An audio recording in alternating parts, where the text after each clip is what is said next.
You ever look up at a brand new skyscraper, one of those giant glass towers slicing into the skyline, and just wonder who's actually going to work there? Well, today we're pulling back the curtain on one of the most critical, but maybe least understood parts of commercial real estate. It's the hidden financial engine that really builds our cities, and it all starts with a pretty simple question, right? It's the ultimate chicken and egg problem for the development world. I mean, you can't really get tenants without a building to show them, but can you actually get a building without any tenants lined up? The answer, it turns out, is the secret sauce that makes these huge projects even possible. And let's be clear, we are talking about a massive gamble. The cost of the land, the materials, the labor, all of it, it's astronomical. Developers are basically placing this enormous bet that years down the road, when all the dust settles, someone will be ready and willing to pay rent. It's a huge financial risk that needs a very, very specific solution. So that really is the billion-dollar question. How do you walk into a bank and ask for hundreds of millions of dollars for a building that right now is just a set of fancy blueprints and an empty plot of land? Lenders, as you can imagine, are not big fans of risk. They don't fund dreams. They fund projects with predictable, guaranteed returns. And the answer, the key to unlocking all that money, is a powerful tool called pre-leasing.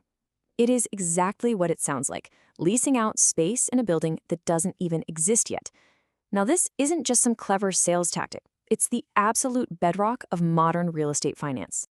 So what's the magic number? Well, for most lenders, they won't even think about approving a massive construction loan until the developer has pre-leased somewhere between 30 and 50% of the building space. That is their proof. It tells them the project isn't just a fantasy, it has real market-validated demand behind it. And that's really the core of it right there. Pre-leasing takes the project out of the realm of speculation, out of just hoping tenants will show up, and it turns it into a tangible asset with signed contracts and a guaranteed flow of cash on the very day it opens. It completely de-risks the entire venture for the bank. Okay, so you might be thinking, hang on, why on earth would any company sign a lease for an office they can't even see or walk through for 2, maybe 3 years? Well, it turns out the deal is actually incredibly attractive for them too. It creates what is pretty much the ultimate win-win scenario. For the developer, the benefits are pretty obvious. They get their financing, they slash their risk, and they prove their project is a winner. But the real kicker is what's in it for the tenant. Think about it. They get to design their space completely from scratch. They get to lock in rental rates that are almost always below what the market price is going to be on opening day. And they get first pick of the best floors with the best views. It's a really powerful set of incentives.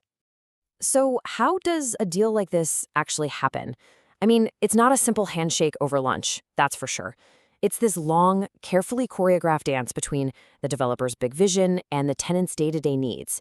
And it's got its own language and its own crucial milestones. This whole journey starts way before the first shovel ever hits the ground, often 18, even 24 months out. The developer's team starts marketing with these stunning virtual reality walkthroughs and super detailed floor plans, all designed to attract that first, crucial anchor tenant. Then you get into these intense negotiations that can drag on for months.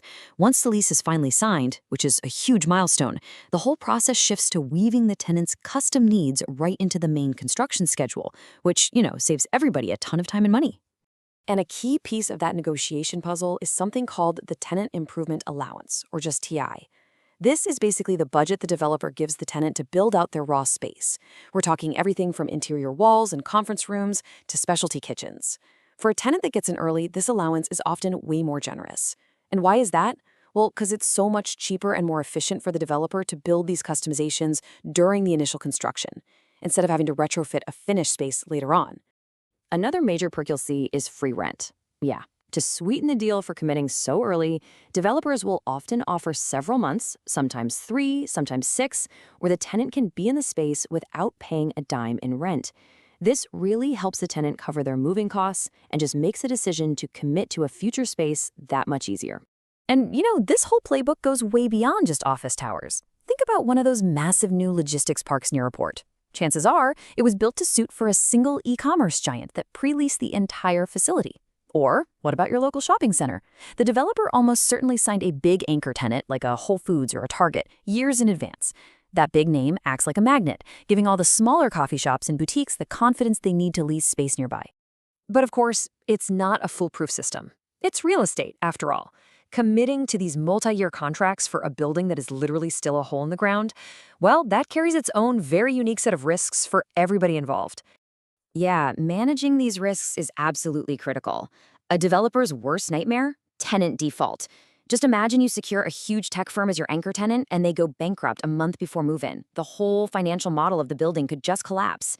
Construction delays are another massive headache. If the building isn't ready on time, smart tenants have clauses that let them walk away, totally penalty-free. And then there's the market itself.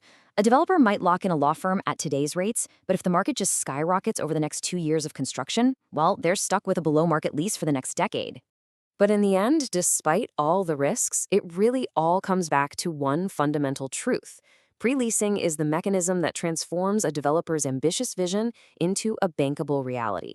It gives everyone the certainty they need to get the financing and literally get the project off the ground. Which kind of leaves us with a final thought. We see these giant towers as these incredible marvels of engineering, made of steel and glass, but at their very foundation, they're built on something else entirely.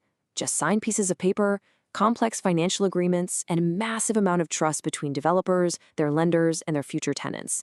It's a financial foundation that's every bit as critical as the concrete one.